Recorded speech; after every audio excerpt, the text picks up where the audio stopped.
Kalau kita minta mayat itu salah sama sekali. Wong kita datang ke kuburan malah memintakan ampunan untuk mayit. Kok iso darani njaluk iku piye? Ya mergo mau didelok kok adoh ketoke ngatong ya berarti njaluk. Lah ya wong fatwa kok mau berdasar inceng-incengan kok adoh niku. Iku ora jelas ya fatwa ngono. Paham gitu. Terus jenengan kudu yakin, enul yakin bahwa mazhab kita itu yang benar, bahwa tahlilan di kuburan tidak kafir karena tidak minta ke mayit, malah memintakan untuk mayit atau memintakan ampunan untuk mayit. Ada kelompok ekstrim khawarij sing darani wong nak dosa niku berarti wis napa kafir. Jadi itu efeknya luar biasa dari madhab-madhab itu. Lalu kenapa madhab Abul Hasan As-Sadili yang kita pilih? Karena kalau orang Islam kamu kafirkan, niku mboten ketemu, cara akal niku mboten ketemu. Nggih cara berpikir kita masyhur Abul Hasan As-Sadili ngendikan, wong iku nak kafir mulai cilik nganti 70 tahun. Kalau baleni malih tiyang kafir cilik ngantos 70 tahun itu kan menjadi mukmin itu hanya dengan melafadzkan apa? Syahadat la ilaha illallah Muhammadur Rasulullah. Niku hadhil kalimah satu ini. Kalimah syahadah niku saged ngilangi kekafiran 70 tahun. Artinya kalimat ini adalah kalimatun dakhala fihal kafiru al-islam atau kalimatun sara bihal kafiru musliman. Ini ngaji rileks, ini tanamkan di hati. Ini adalah kalimat yang orang kafir saja menjadi muslim, hanya sekali dilafadzkan. Masa lalu dengan kalimat yang sama tiang muslim menjadi kafir? Ini kumun buatan ketemu akal. Makanya madhab takfiri, madhab gampang mengkafirkan orang itu jelas madhab yang enggak ada rujukannya sama sekali, enggak ada pegangan ilmiahnya sama sekali. Wong kafir wae jadi Islam, mosok wong Islam jadi kafir. Mau perkara tahlilan ning kuburan. Gara-gara tahlilane nyekel patok dianggap napa? Kafir. Mergo dianggap njaluk napa? Jaluk bae, jaluk kufur. Lane dawuh Said Muhammad masyhur itu diterjemah di seluruh bahasa di dunia. Wong-wong sing ngafirno iku mbok yo sekali-kali nginceng iku ngrungokno. Lho kula nu sampean tahlil iku yo ora seneng. Kadang sing tahlil iku yo rada kurang ajar. Kula niku yang ben nak mati, nak sing tahlil nang Jepang niku ora seneng. Mergo yo rada sombong lah wong tahlil iku yo kadang rada sombong. Misale ngaten, kula kiyaine jenengan. Dongane ngene, ya Allah, ini guru saya. Ingkana musinan fazid fi ihsani. Kalau dia baik, itu ya tambahlah kebaikannya. Mosok murid muni gurune baik itu kalau itu itu kan ngenyak uang. Ini soleh-soleh permanen dianggap napa? Jadi dungane itu ngeper ingkana musinan fazid fisa. Wa ingkana musian fatajawas anhu. Misalnya kalau dia orang buruk, kalau beliau orang buruk yang kau maafkan. Maka orang-orang di luar sana yang mengatakan andekan tahlil itu baik pasti dilakukan sahabat, itu logika yang keliru. Sahabat gak mungkin kan nahlili kanjeng Nabi ngendikan ingkana musinan sido kafir ngoten nggih mboten. Lah wong kanjeng Nabi kok apike di ngendikano ingkana ini kok kafir. Wong Nabi kok ingkana andai. Saiki pertanyaannya gini. Kita sebagai kiai, sebagai guru, ku murid nak tahlil ya rada kurang ajar sithik. Wong gurune kok diomongno ingkana musinan ambek ingkana musian. Nah pertanyaannya gini, lepas dari kira rada kurang ajar lah dalam tahlil itu rada kurang ajar karena nyebut guru ora kode kana musinan tapi ingkana musinan. Maksudnya kalau sampean sebagai murid kan mendapat kode kana musinan, guru saya benar-benar orang baik, bukan ingkana andekan orang baik. Tapi ada satu kepastian bahwa ini tidak minta sama mayit. Jadi tujuan kalau kita minta mayat itu salah sama sekali. Wong kita datang ke kuburan malah memintakan ampunan untuk mayit. Kok iso darani njaluk iku piye? Ya mergo mau didelok kok adoh ketoke ngatong ya berarti njaluk. Lah ya wong fatwa kok mau berdasar inceng-incengan kok adoh niku. Iku ora jelas ya fatwa ngono. Paham gitu. Terus jenengan kudu yakin, enul yakin bahwa mazhab kita itu yang benar, bahwa tahlilan di kuburan tidak kafir karena tidak minta ke mayit, malah memintakan untuk mayit atau memintakan ampunan untuk mayit. Cuma redaksi sing rontok-rontok ngoten niku dikurangi lah. Nah kangge guru niku nggih ya dikurangi lah, dikurangi. Ya Allah jenengan maha pengampun, kula suwun guru kula jenengan ampuni. Jadi ampun ngangge donga sing teng salat mayit. Nah sholat mayit itu kan memang ada sanatnya, memang semua bentuknya seperti itu. Tapi nak ning kuburan, kalau betul nanti itu ngoteng Mbah Mun ngoten, ya Allah ini guru saya, engkau anugerahkan beberapa ilmu, beberapa amal yang manfaat untuk orang banyak. Kula suwun jenengan tampi, jenengan zat sing maha pengampun, jenengan ampuni. Tapi betul ngangge ingkana ini. Angen-angen muga aku dadi kiai ini tersinggung. Murid orang ajar, mosok darani gurune apik iku andekan. Ya tapi berhubung ra paham ya alhamdulillah ya do. Tahlil yang Wali Songo ya buanter-banter nganggo mik. Lah sing kene pahammu ya rodok risi, piye? Wali Songo darani ingkana iku piye? Wah. Dadi niku mareni, mulane kula suwun nak tahlil nyewa kiai sing alim lah ben rodok bener, rodok bener. Tapi ampun nyewa kula mboten purun. Kula nu gak ada pondok lah, jadi mboten saya masyhur susah diundang orang kecuali yang ada hubungan guru, hubungan sarang. Karena beliau lama sekali ngajar di MGS. Beliau Gus Maksum itu lama ngajar di MGS. Jadi saya itu hanya datang di orang-orang yang pernah khidmah di sarang, terus yang pernah keluarga sepuh. Saya datang ke Jakarta ke Pak Quraisy Shihab itu ya karena Pak Quraisy itu lama sekali bikin diskusi tafsir. Akhirnya saya termasuk pengajar di pondok beliau. Jadi faktornya ya hanya karena itu, bukan yang lain. Terus kalau suwun jenengan kedah yakin kalau faham takfiri yang memudahkan mengkafirkan orang lain itu faham yang salah, karena itu bahaya. Terus bahaya kedua secara fikih. Secara fikih itu nanti repot.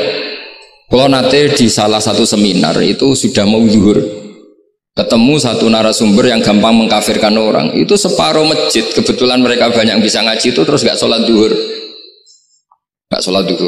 Tanya sama mereka, lu kok gak sholat zuhur ini sudah masuk waktu? Kan sholat hanya wajib untuk orang muslim, kita akan kafir. Ya karena dikafirkan tadi kan, kalau kita akan dikafirkan. Akhirnya gak kafir, sholat. Efek dari mazhab itu panjang. Kalau betul faham mereka itu betul, berarti yang sudah kafir, orang kafir itu wajib sholat enggak kan? Itu malah panjang kan, karena terus menjadikan orang Islam tidak tidak sholat. Nanti ke masjid tidak boleh, orang kafir nggak boleh masuk masjid. Itu efek fikihnya panjang. Jadi kalau suwon mazhab Abil Hasan Asyadzili niku dipegang. Nah itu mazhab beliau itu implementasinya di kitab Hikam nih. Karena Hikam itu putu murid yang paling bisa mengimplementasikan, menjelaskan cara pandang mazhab Abil Hasan Asyadzili sing dados thariqah Syadziliyah. Terus ketiga, itu cara pandang itu detail itu jelimet, mesti sampean ora kepikiran. Misalnya begini, ketika ada orang salah jenengan marah, itu sebenarnya karena salahnya apa karena hal yang lain? Normalnya orang itu berpikir karena salahnya, itu keliru cara mazhab Hasan Asyadzili. Pasti kamu marah itu karena ada hal lain. Misalnya kita pembantu elek kriting mecahno gelas, mesti langsung gua amuk. Alasannya mecahno gelas. Tapi nek sing mecahno iku wong ayu, kowe iso ngamuk. Kowe iso ngamuk wong ayu.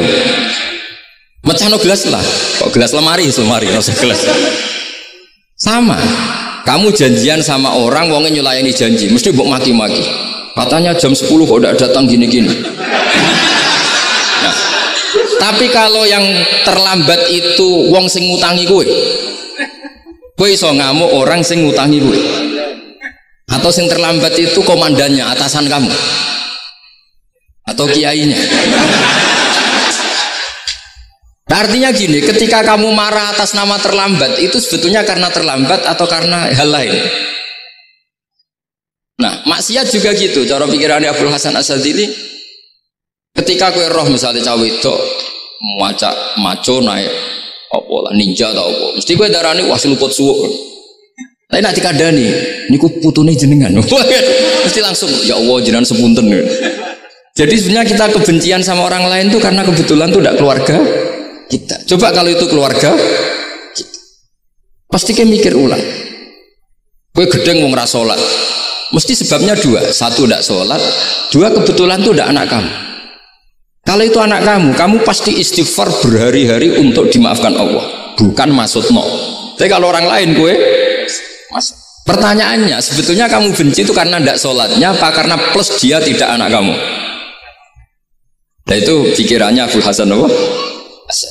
Gue ngamuk itu gelas pecah, itu perkara itu pecah gelas, apa plus yang pecah no elek? Nah itu pecundang kita, itu cara pikiran Abdul Hasan. Kita ini pecundang itu nggak fair, kenapa? Bukan fair. Nah itu terus beliau diantaranya punya cerita Nabi Ibrahim itu pernah diangkat ke Allah di alam malakut. Di alam malakut kemudian ini ada di kitab Hikam juz 2 halaman 4 yang di bab ini yang saya baca. Ini cerita terakhir nih, pun bantu pun sampai tak ngaji suwi-suwi ram mesti paham, aduk sedilu. Nak sedilu kan dia alasan, kenapa ora paham? Salah Gus Pak ngulangi sedilu. Lah nak suwi sampean ra paham malah ribet kan? Diulang suwi ra paham goblok tenan berarti kan gitu. Nah ini untuk menjaga harkat dan martabat niku ngajine sedilu mawon dan takoki malaikat. Kenapa ora paham? Salah Gus Pak ngajine sedilu. Jadi duwe napa? Alibi lah gadah napa? Pembelaan. Makanya ini kitab baru kalian kitab Hikam karena ini acara ngaji Hikam kula waos sedikit mawon kula waos ini jawabannya Nabi Ibrahim ketika disuruh nyembelih Ismail teng halaman 4 juz 2. Allahumma hadza waladi wa samratu fuadi wa habbun nasi ilayya.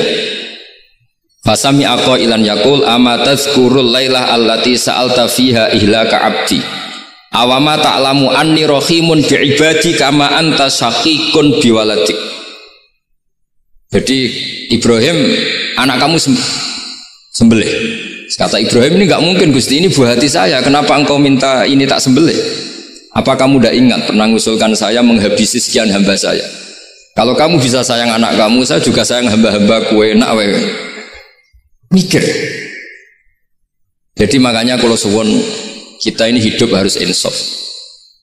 Nak kira dia duit, iku yo mangkel tenan, loro tenan. Terus bojomu mbok kon sabar pas kowe ra ngekeki duit, iku yo ora fair. Yus ben-ben ngamuk. Satu kelihatan cerdas. Memang kondisi nggak punya uang itu harus ditanggapi dengan marah. Masa diapresiasi. Pinter mas kowe saiki dadi wong zuhud. Wah ya ribet kan. Wes jos mas sampean saiki ra duwe duit, sampean dadi wong zuhud, wong waro. Tapi do mati bareng saiki. Jadi sebetulnya Allah bikin emosi itu andaikan boleh dibahasakan wis dipikir. Walau la dafwa inna safa'durum bi ba'di la fasadatil ard. Jadi bumi ini sebaiknya itu diisi dengan sekian perbedaan. Tapi tidak konflik ya, perbedaan dengan konflik itu beda. Saya ulang lagi, bumi ini sebaiknya diisi dari sekian apa? Perbedaan, karena justru itu bagus. Saya itu berkali-kali bilang, andaikan tidak ada pikiran kedua, ini dunia ini sudah rusak. Harus ada pikiran kedua. Misalnya ono wong kok terlalu apik mbek kanca, mesti bojone sambat, wong gak men ngopi mbek kancane ra tau ngapi mbek bojone. Tapi kalau ngopi mbek bojone terus, mesti kancane sing sambat. Wah, jok rabi lali kanca. Ribet. Manusa itu ribet. Kados kula dugi mriki ini hormat Gus Maksum. Nggih mungkin tok ganjaran. Tapi untuk dosa sidik-sidik ninggal pondok. Jadi ya sudah. Ya mau tidak mau karena memang hidup itu tidak banyak pilihan. Ada orang sering ibadah di masjid sholat itu ya bagus, tapi dia pasti tidak baik dalam sistem sosial. Umpama wong soleh kabeh ning masjid itu donya akeh sing mati. Karena tidak ada tim SAR paling murah. Loh iya kan, wong kecelakaan itu penolong pertama itu orang yang di masjid apa sing tukang ning dalan-dalan. Artinya sing ning masjid iktikaf mesti ra duwe ganjaran nulung wong kecelakaan. Artinya ada kebaikan yang pasti nggak bisa dilakukan orang yang sedang di masjid. Andai kan yang di jalan itu orang-orang soleh itu wah dunia sebaldatun thayyibatu warabun ghafur. Loh ya betul. Nabi pernah ditanya sahabat, ya Rasulullah kita ini senengane ngegeng di jalan. Ya, kata Nabi ya sudah nggak apa-apa asal a'tut thoriq haqqaha. Ya kamu memberi haknya jalan. Apa itu? Amar ma'ruf nahi mungkar. Maksudnya nahi mungkar gini. Misalnya di bus itu ada orang soleh mayoritas, itu sing nyopet ya wedi mergo mesti ditabuki wong akeh. Kalau yang di perapatan wong soleh kabeh sing beda itu ya isin. Mergo sing perapatan wong soleh kabeh. Lah masalah iki ra soleh kabeh, kemari ribet kan gak soleh kabeh. Jadi sebetulnya Indonesia itu aman kalau yang di jalan tuh soleh semua karena perempuan lewat gak diganggu. Ada copet gak berani, semuanya aman. Maka di Islam itu menyebut kebaikan itu jumlahnya banyak sekali. Tidak bisa kamu wah hebat-hebat wong sing ning masjid terus, tidak bisa seperti itu. Andai kan semua orang di masjid, nah ono kecelakaan pertama yang nolong siapa? Nah ono wong golek alamat tuh takok sapa kabeh ning jero masjid. Ribet kan? Nah, makanya ini Quran bikin aturan wala taq'udu bi kulli siratin tu'iduna wa tasudduna an sabilillah. Yang enggak boleh itu duduk di jalan sambil mengganggu atau mengancam hal-hal yang baik. Tapi kalau duduk di jalan justru membantu hal-hal yang baik, maka ini disyariatkan oleh Jadi ini kita harus mulai mikir ya. Jadi walhasil ngendikane kitab hikam, bayangkan yang maksiat itu anak kamu, istri kamu. Pilihan kamu itu memaafkan dan minta dimaafkan oleh Allah. Tapi ketika orang lain kamu minta supaya dilaknati Allah, ini tidak fair. Jika kita diajari guru-guru kalau minta ampun ighfirli wali walidayya wali jami'il muslimina wal muslimat, masih dikata wali jami'il muslimina wal muslimat wal mu'minina wal mu'min. Itu filosofi yang luar biasa, kata jami' semuanya ya Allah engkau maafkan. Bukan keluarga saya tok, siapapun yang berkontribusi terhadap Islam ini engkau maafkan. Begitu juga di muqaddimah khutbah kula suwun harus ditradisikan wala alihi wa sahbihi ajmain. Kata ajmain ini kata pembeda. Mungkin orang baca hanya rutin, tapi kita yang nekuni ilmu, ajmain ini kata kunci. Fa inna ahlas syiah akramu sahabiyan wa ahanu sahabiyan akhar. Jadi tradisi mazhab syiah itu apa? Ada sahabat yang begitu dimulia-muliakan berlebihan kayak Sayyidina Ali, dan ada yang dihinakan kayak Abu Bakar dan Umar. Lalu pembedanya dengan ahli sunnah apa? Kita menghormati sahabat wa sahbihi ajmain. Jadi hadhil kalimah kalimatun fariqah. Ini kalimah pembeda. Jadi ajmain buatan kalimah rutin terus ono jimati ono kasiate ini buatan. Kita maklumatkan ke seluruh dunia bahwa mazhab ahli sunnah ditandai dengan wa ala alihi wa sahbihi ajmain. Lane dawe Mbah Hasyim wa nukrimu ahlal bait wa nukrimu jami'a ashabi Rasulillah sallallahu alaihi wasallam. Wa nukrimu jami'a ashabi Rasulillah sallallahu alaihi wasallam. Ciri utama mazhab Ahlussunnah apa? Menghormati keluarganya Nabi dan menghormati seluruh, ada kalimat apa? Seluruh sahabat. Jadi kata ajma'in itu kalimatun fariqah atau kalimatul fasl. Kalimat yang membedakan mana mazhab Syiah dan mazhab Ahlussunnah apa? Itu kalau jenengan ngaji teng Gus Maksum napa teng Ki Haji Maksum, di antara madhabnya sinten Nabi Ibrahim yang diceritakan Abul Hasan napa Asyadili, kebencian kepada maksiat, kita semua pasti benci maksiat. Tapi gak fair kan, yang satu kamu laknati, yang satu kamu doakan. Ujung-ujungnya apa? Ada unsur hadun nafsi. Kalau yang terkait dengan jenengan mbok dongakno di sepuro, nah yang gak ada terkait mbok pasutno. Ini kan gak fair, padahal sama-sama apa? Maksiat.